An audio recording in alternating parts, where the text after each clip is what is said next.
So I was, in my time, butch, considered butch. So it's butch and femme. That was all the two different things you could be. That was it, a binary. That was it, butch and femme. Hello, I am Kay Anderson and you are listening to Lost Spaces, the podcast that mourns the death of queer nightlife. Every episode I talk to a different person about a venue from their past, the memories that they created there, and the people that they used to know. Occasionally I get gushy on social media, so you may know this already, but I feel so lucky to be able to do this podcast, and I get to learn so much, and it's a real privilege to get the insight into different scenes and sub-scenes and sub-scenes whilst I'm having these conversations. And as you know, one of my favorite things to talk about, one of the things that fascinates me the most is the evolution of language and concepts and how they are applied and, dare I say, enforced within different scenes. And one of the most fascinating, and maybe it's the most fascinating because I have not got any direct experience of this, is this concept of butch and femme that exists within the lesbian scene. And now I'm not a historian, so I probably got this wildly wrong, but basically, as I see it, at certain points in time, there seems to have been this stringent, unwavering commitment to upholding the roles of the butch and the femme, with relationship roles and dynamics really strongly adhering to this heteronormative standard. And then at other times there seems to be this complete and utter rejection of those roles and the expectations that come with them. But it's like this constant cycle of adoption and rejection, and then like whenever a new generation springs up, they suddenly have amnesia and forget everything that's come before, which is what is so fascinating about human beings. Anyway, why am I telling you this?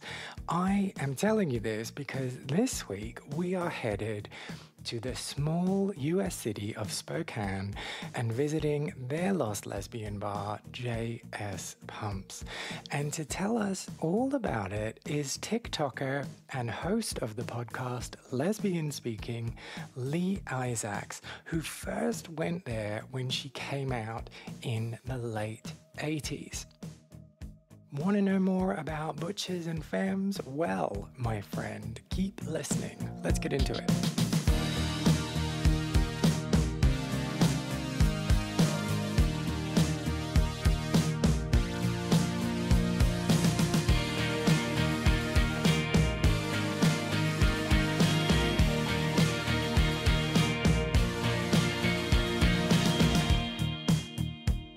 I'm also really interested in digging in a bit deeper in terms of these adult friends, because I think that that's something that's common to lots of queer kids in small towns, where it's like, oh, I'm just going to attach myself to these people, and then those people kind of can see themselves in you and feel for you, and so take you under their wing. But there is some weirdness there, right? Right.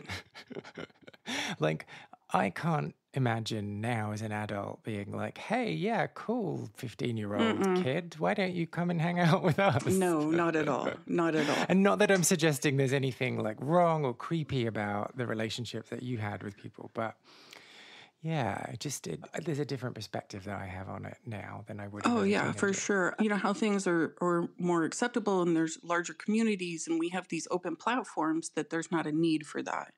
And now it would be, if I had a teenager in my home, I actually would, sorry if you're listening, gal, but I went on a date with a gal and she was talking about how she liked to take teens under her wing and teach them life or whatever. I don't know what it is. And I was like, why? why would you do that? And she's like, well, they need guidance and they need to. I'm like, yeah, they have parents for that. Let TV bring them up. God. Yeah. I'm like, so even though I was that kid who was hanging with these adults, when she's telling me this now in today's day and age, we don't need to do that. So let them go grow. But it's also like, what? I mean, let me get my own shit together before I try and help someone else out. Like, exactly. Who am I to give you support and guidance? Fucking hell. Yeah. So hanging out with this older crew, did they introduce you to JS Pumps? Yes. Yes, they did. Do you remember the first time you ever went there? Well, I do. How old was I? I am going to say I was maybe 16 at that time. So very young, very young. And I'm sure this was a great joke for them, but I walked in with my friends and they saw me coming in with my friends and they all turn around, all these lesbians turn around and they yell, fresh meat. And I was like, what? Oh, God. What is even happening around here? I'm like, I feel awkward. And then, of course, everybody's coming up to talk to you. And so they're trying to be friendly and super nice and welcome you to the bar and welcome you to the community. But this is very overwhelming for a 16-year-old walking into a bar. So I was very shy and uncomfortable and I don't know what to do. And my friends are like, just go with it. Just sit down and chat. And I'm like, but they're old. This feels weird. Okay, so when you say old, how old is old? I would say 30s. I would say they were in their 30s. Yeah. Ooh, old. So old. Yeah, so old. Well, for a 16-year-old. I mean, now, I'm like, that's too young for me. Because even this concept of fresh meat, like I think the first time I ever heard it, I was just like, I don't know what this means. I don't get it. Where does that even come from? You know what? That's a great question. I'm pretty sure if we look back, it comes from something of a London Times meat market. It'll be some pervy old gay man. Oh, yeah. Fresh meat. I'm just looking it up. Are you? A person or group of people who arouse one's interest, either as a new target for deception, humiliation, or ridicule, or as a potential love interest or one-night stand. It doesn't say about the history of it, though. I'm going to need to look into that at some point. Yeah. It's interesting. But, like, just even anyone thinking, oh, yeah, this is an appropriate response to new people in the bar is a bit alarming, isn't it? Right. It also speaks to the times, ways that folks spoke to each other. I mean, we're talking about Andrew Dice Clay was big on the scene. You know, Eddie Murphy and Raw was the big show on HBO. So it was, that's just how people spoke. And it's weird to think it was so open and crude. These days, if you said half the things that people would say, you would be on such PC patrol. It would be ridiculous. But it's not even that. Like, I don't mind someone throwing a crude joke or something at me. Right. You know, I don't mind sparring. I don't mind having a little bit of fun. But where is there to go after someone says to you, oh, fresh meat. Like, what are you going to say? Like, oh, thank you for noticing. I'm fresh meat. Now let's get undressed and have sex. Like, it's just meet me in the bathroom. There's just nowhere to go. There's just no conversation to have. It's just like, oh, okay, you've noticed that I'm new and you're obnoxious. Fantastic. Thank you. Yeah. The terms that we would use then that we wouldn't use now, right? Burly, butch, lesbian. Ooh. Right? Oh, would you not use that? Not the burly part. You'd use butch though, right? Not the burly part. Yeah. We would say butch. We would say butch. But if you said burly butch, which back then is describing we are not just butch, but we have, you know, the armpit hair and the leg hair and the... Would people self-identify as burly butch? Yes. Yes. Oh, okay. I mean, we're talking about specifically in Spokane, right? Yeah. So I can't say that would be the case in a different state or anything like that. So. Oh, yeah. Oh, don't worry. No one's coming for you. No. See, I say these things like on my TikTok lives, and then folks will say, oh, we would never do that. And I'm like, yeah, but you're there and I'm here. We didn't have, the internet to put our languages together like we do now. Now we speak as a world together. We didn't do that Yeah. back then. Every neighborhood even would use different language. So yeah, we used the term burly butch to say that's one that's going to intimidate a 16-year-old. Just looking and having that rough look and feel and probably working in the salt mines, kind of a, you know, and you have this whole picture in your head. And when they walk up to you and they're doing that whole sway thing and they're like, how you doing? You're like, whoa, 16? Nope. Well, I mean, not all 16s would react that way. But are there any other terms you remember? Saying the word dyke wasn't a bad word to us. So we would... Oh, but you think it is now? Well, it is. It's censored now. Yeah, on TikTok, you can't use that word. It is censored out. Okay. They see it as a derogatory term. Queen, sometimes in the different context, queen can be negative. For the lesbian scene, or are you talking about when gay men get called queens? Yeah, for gay men get called queens. I mean, we use different terms, completely different terms.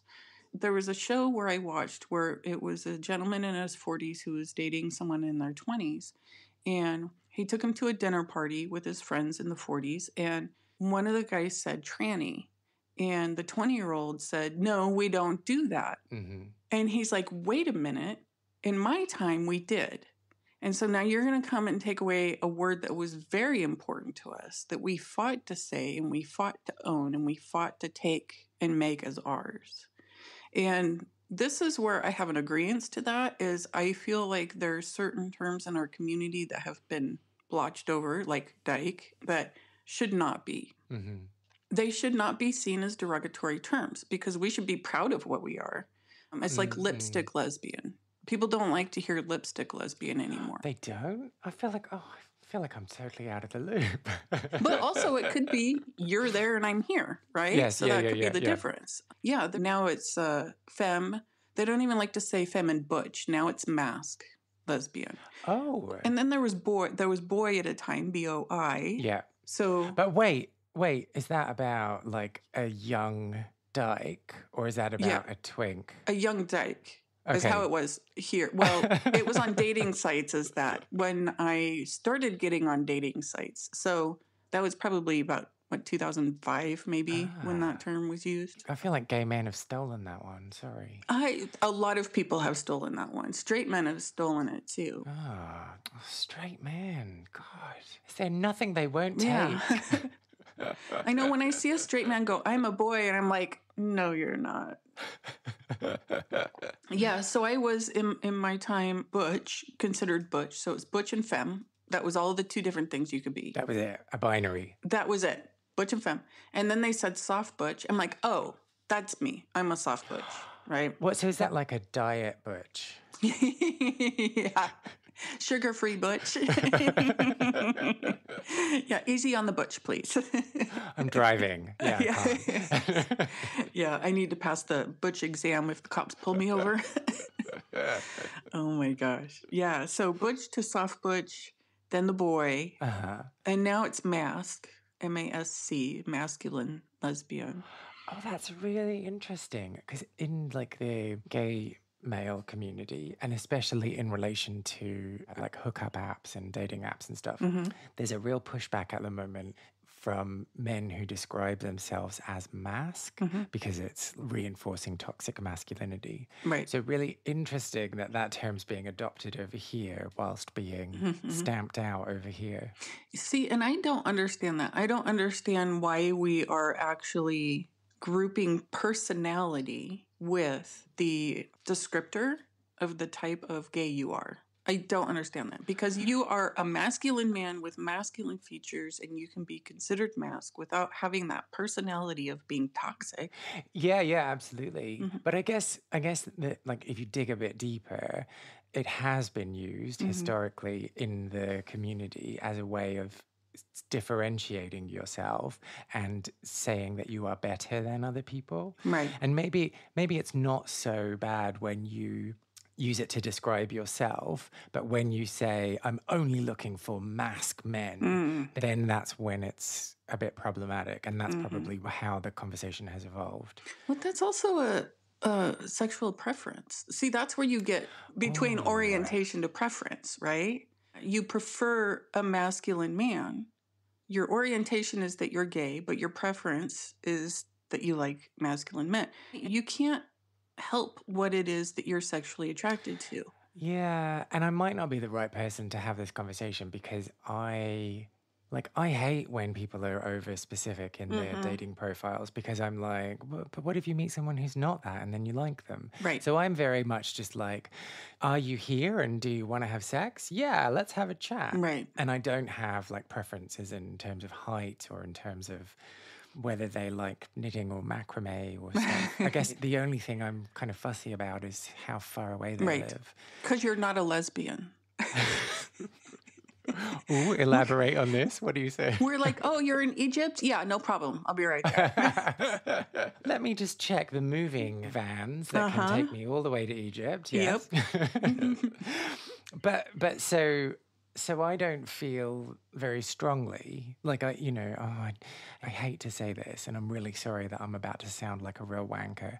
But for me, it's a lot about the energy and the way that your energies interact. And sometimes that can be from someone who's 5'0" and has long black hair. And sometimes it can be from someone who's 7 feet and has a shaved head. Like it just doesn't make that much of a difference to me. So I find those profiles where they're like, I need you to have a degree from this university and to catch the bus at 8:10 every morning and to have a goldfish named Ronnie and to like eating spaghetti in the morning. Otherwise, I'm not interested. Like, I just find that bizarre. Yep, I think the same way. However, I will go back to, this butch femme world. And the reality was, everybody wants a femme. Everybody wants a femme. And in that time, I don't feel like it was because of the actual sexual preference. I feel like it was because it was easier to hide and conform to society if it was a femme with a femme. Yeah. Yeah. Yeah. And I even was in a long-term relationship with someone who was closeted and didn't want to admit that she was with me because how I look. I didn't really want to be with a butch woman. Yet here I am. Being able to conform and hide was the focus. Oh, that's horrible. And I thought that I had to be with a femme because I'm a butch. Now, my first girlfriend was not femme at all. She was very much butch. She was like that burly butch. Was her pickup line to you, oh, look, fresh meat? Yeah, no, she was not there. I knew her growing up. So, but after that, when you get into the actual dating scene and when they launched these websites that you can go and meet people, it was butch for femme. That's basically what you saw. And it was hard to find a butch for butch. So I'm like, okay, I have to date femmes. But I don't have a particular type myself. Just like you, I don't care what you look like. I care that we get along, that we're kind to each other, that we can laugh together, that, we have things that we like to do with each other or without each other and be comfortable with it. So being stuck in these stereotypes back in the day was really hard, and it made it super difficult to date. Super difficult because finding people who, wanted to get outside of that and a butch for a butch? Do I want to be seen with somebody like that? It was hard. It was hard. And it's a bit of a mind fuck, like when you meet someone who is, I'm projecting here, so correct me if this is not your experience, but like, if you met someone who was butch, who you fancied, you would be like, oh, I'm just going to play up all the femme elements of myself because then maybe they would like me because I'm sure they're looking for a femme, and then you're just not yourself. I myself wouldn't do that. I'm pretty consistent in who I am, take it or leave it, but I have definitely dated butch type women who would be the more, I want flowers and this and that. I'm like, do you really though? Do you really? You realize they're just going to die and you're going to have to throw them away, right? Like, what's the point? I can also bring you beer and it could be just as romantic. As long as it's a 6-pack, yeah. Time for a quick ad break. So, As you know, this show is all about spaces. And one of the things that I am particularly interested in exploring is what are the ingredients to a successful space? Is it about the host? Is it about the people who happen to be there? Is it about the ground rules? Or is it a magical combination of all of the above plus a little bit more? Well, luckily, I have been given the opportunity to find out. I have recently partnered with Spaces, the new group chat app for queer communities. On Spaces, users can set up their own space within the app, and the one that I have set up is called Lost Queer Spaces, where I will be sharing a little more insight from every episode of this show, but I will also be throwing in some vintage nightclub posters, throwback songs, and a whole heap of embarrassing photos from sweaty nights out clubbing. If you want to know more, all you need to do is find Spaces in the App Store, download it, and set up your profile. And don't worry if you're on the go at the moment, I will make sure to include more details as well as a link in the show notes for this episode. So let's get back to the show, but I hope to see you very, very soon on Spaces. Let's go back to the point you made, and I think you were talking about Tales of the City.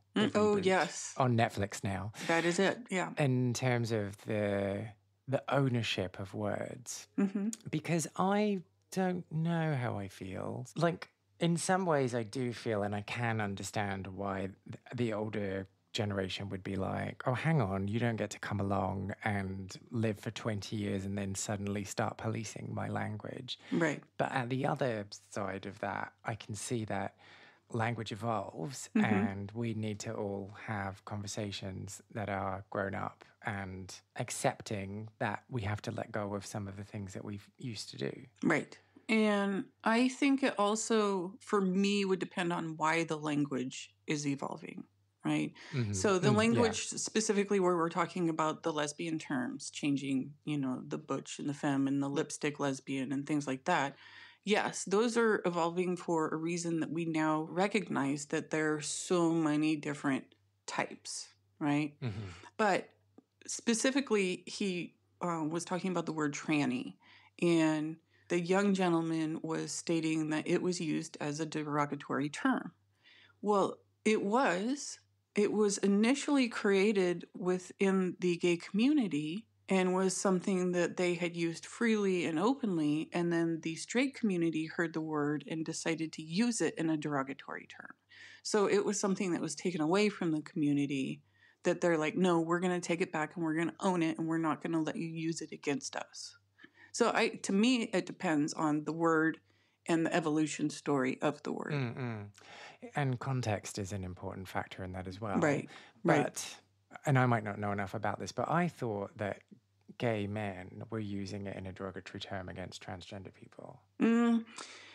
Again, this is where I live in Spokane, right? And that was not the case here. Not when I was young. Mm-hmm. However, I have heard that, cities like New York, that may have been a situation where there was a very divided line. However, when Stonewall happened, that took a lot of that division out, realizing that we need to work together as a community. I mean, the division was still there. It's not like a big eraser came and took that all away. Yeah.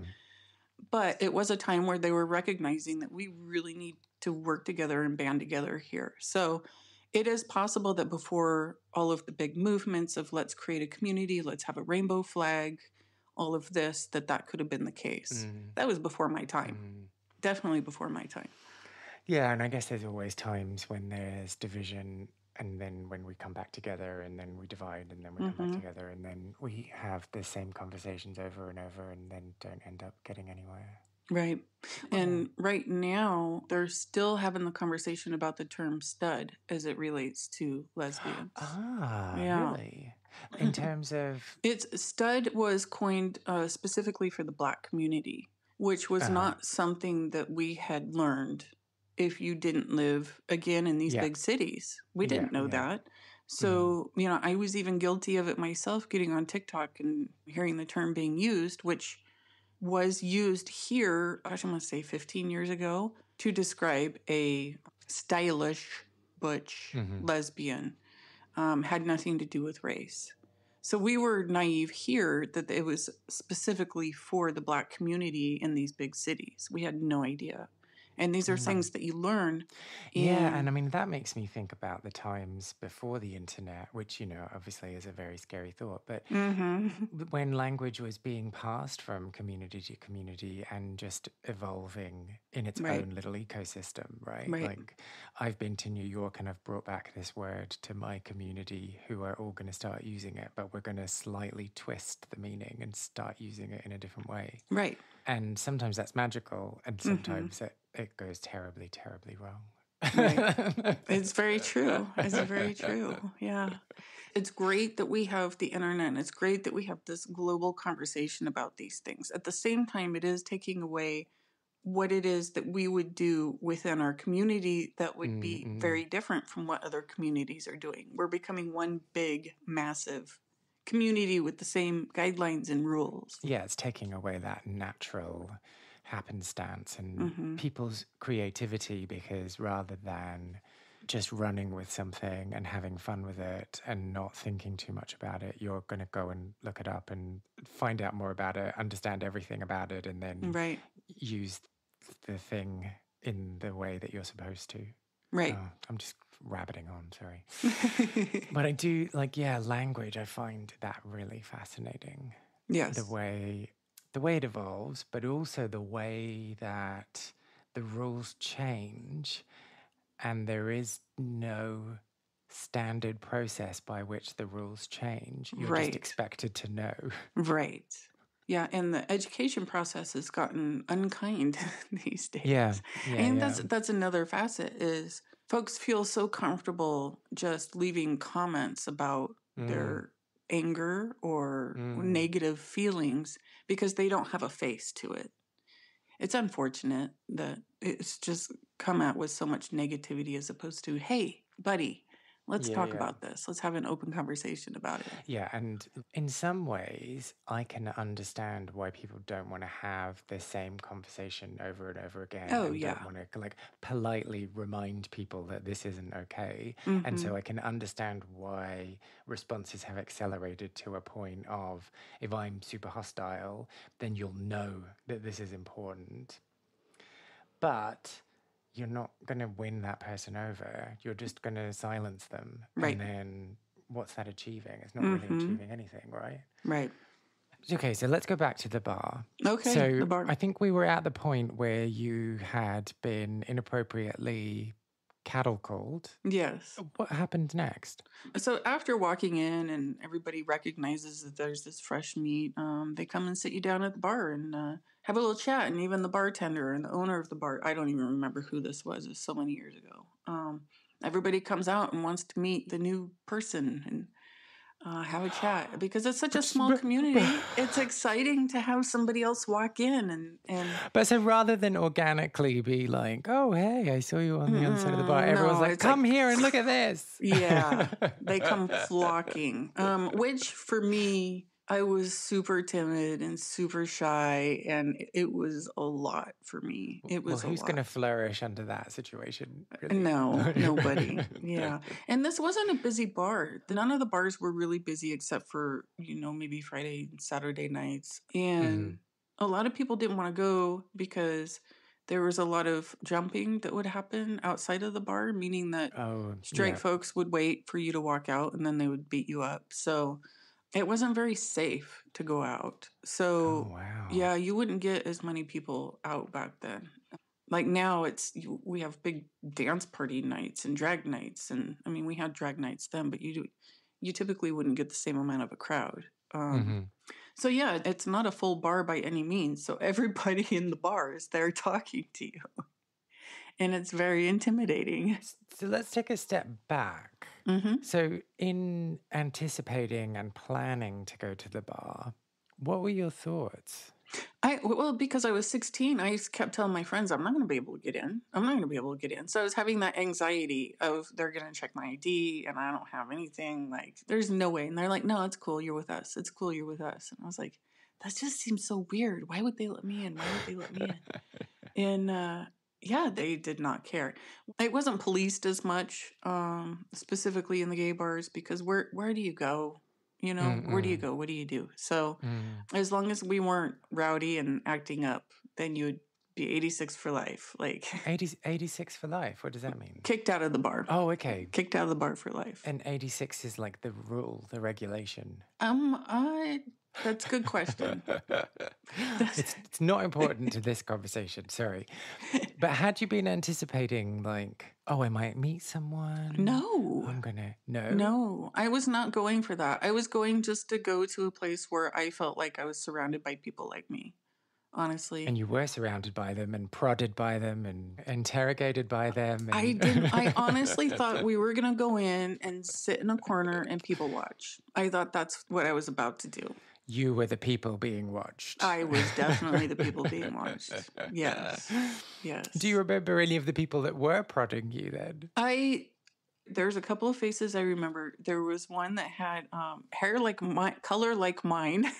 So gray. And had the whole party in the back going on. The mullet, yeah.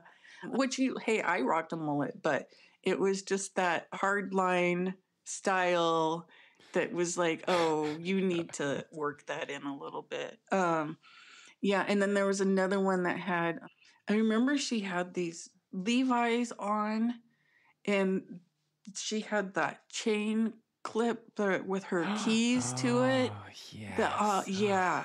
So when she'd walk, it'd be like, ching, ching, ching, and you could hear her coming. You're like, oh no, not again. And she was, really, yeah, how you doing?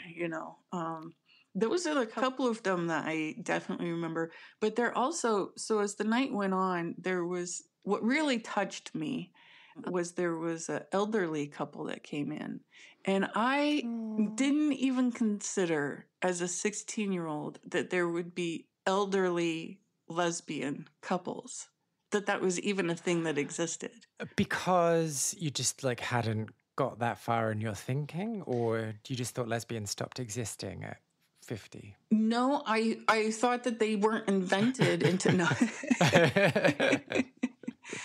no, because I thought that they so much were conforming to lifestyles to hide who they were, that they were just miserable and alone their entire lives. Aww. Yeah. But so were you thinking about that for yourself? Yes. I was thinking that I would be, and I am alone, so I guess I wasn't wrong. But are you miserable? No, I'm not miserable. No, I have fun. but seriously, was that what you were anticipating your life would be then? Mm-hmm.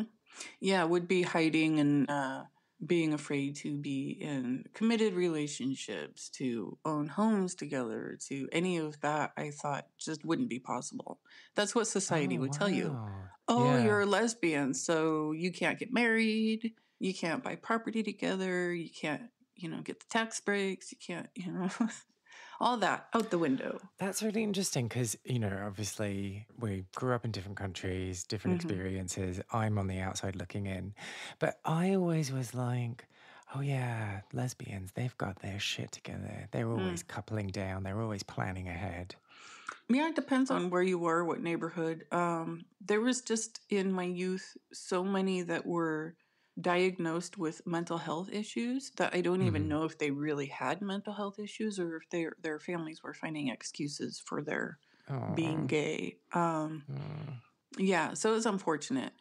And that breeds, even if you do or don't have a mental health issue, if you're diagnosed with one, that's going to create one for you. Yeah.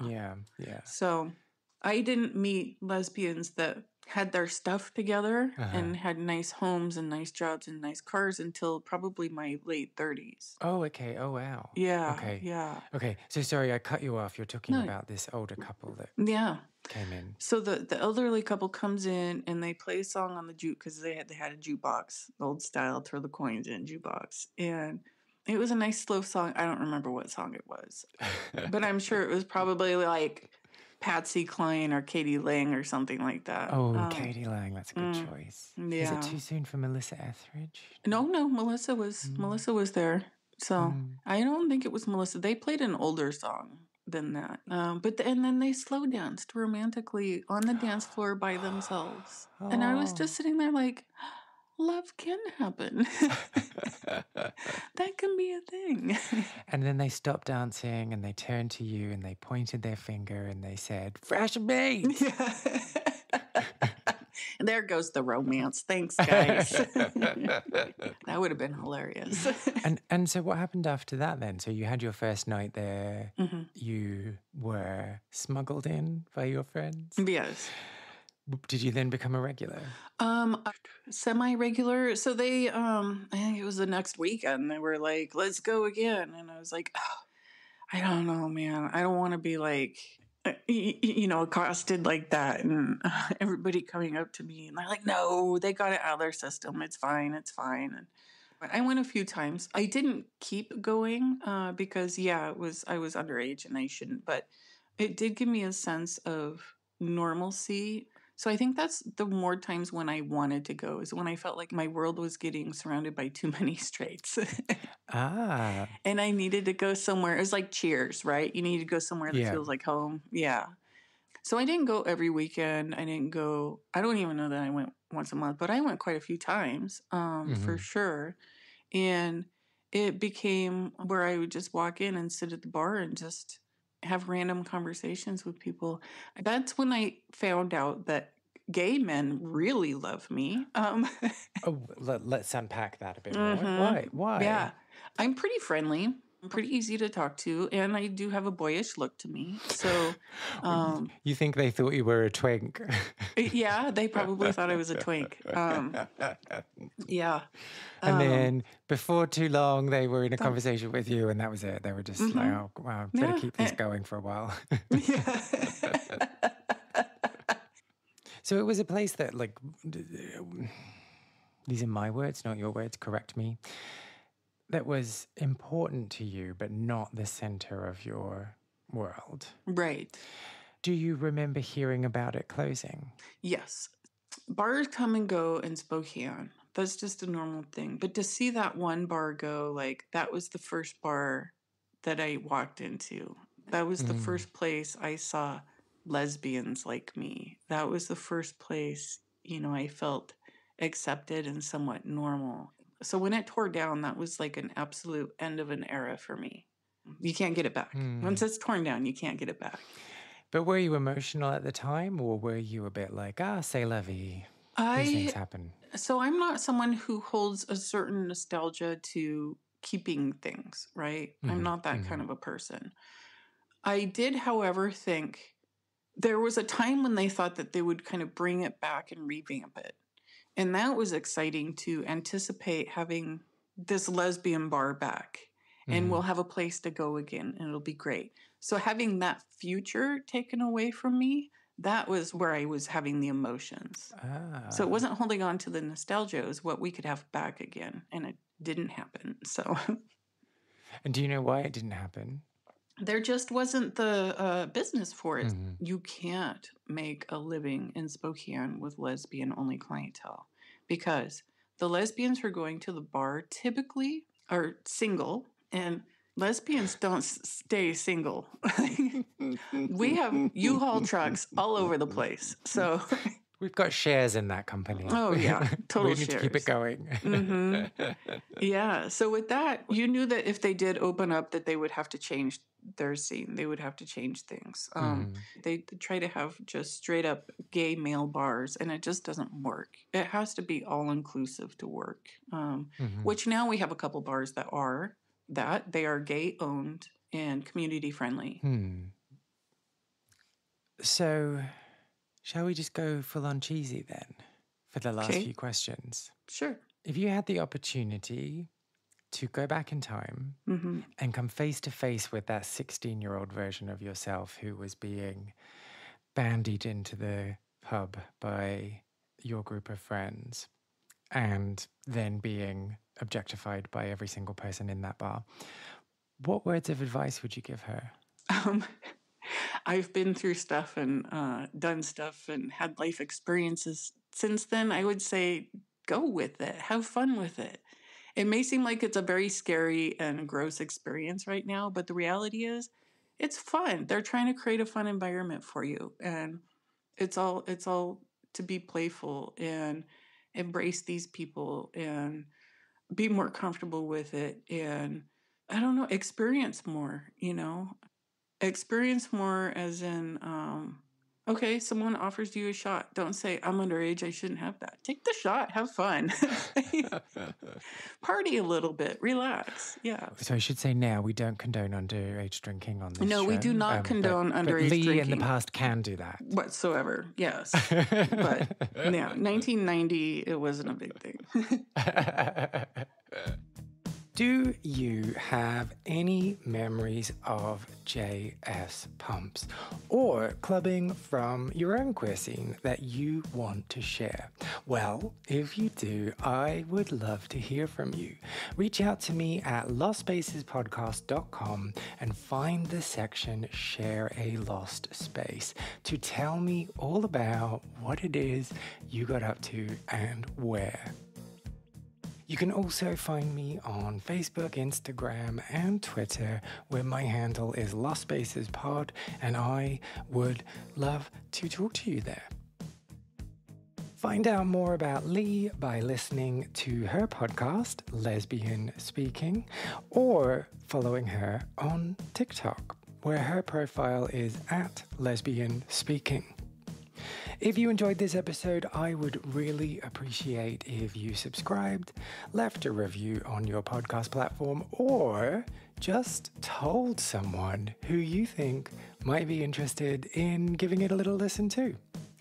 I am Kay Anderson, and you have been listening to Lost Spaces.